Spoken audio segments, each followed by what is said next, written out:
गशतहुमुर रहमत वहफतहुमुल मलाइकत। फरमायो जिथे गॾु थी करे मुंहिंजा उम्मती क़ुरान था पढ़नि क़ुरान या हिकिड़ो पढ़े पियो पिया ॿुधनि पिया।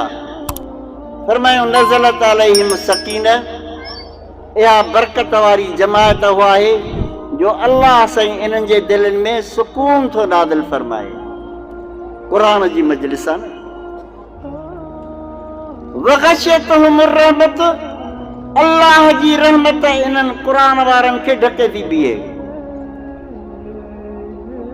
क़ुरान वारनि खे ढके थी बीहे।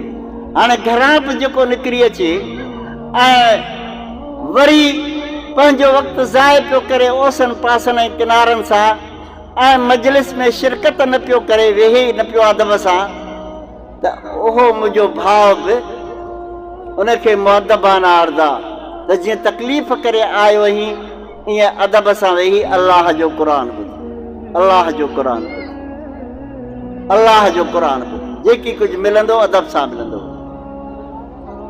फरमाए जनाब रसूलुल्लाह सल्लल्लाहु अलैहि वसल्लम, फरमायो इन्ना लिल्लाहि अहलीन मिन अहलिल अर्ज़।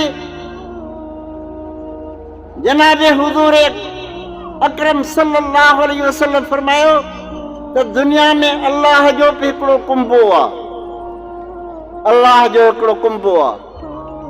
अहलीन जी माना आहे अल्लाह जो हिकिड़ो घराणो आहे, हिकिड़ो कुंबो आहे, ख़ानदान आहे। वॾी अहमियत जी ॻाल्हि अथव। इहा अहमियत असांजे दिलि में जेकॾहिं वेहे न त हिते अचण खां पोइ माण्हू 5 मिंट बि हिन मजलिस खां परे न वेहे। साईं जन फरमाए त इन्ना लिल्लाहि अहलीन, अल्लाह जो ख़ानदान आहे, अल्लाह जो कुंबो आहे। सम्झो अल्लाह जा हिकिड़ा ख़ासि माण्हू आहिनि।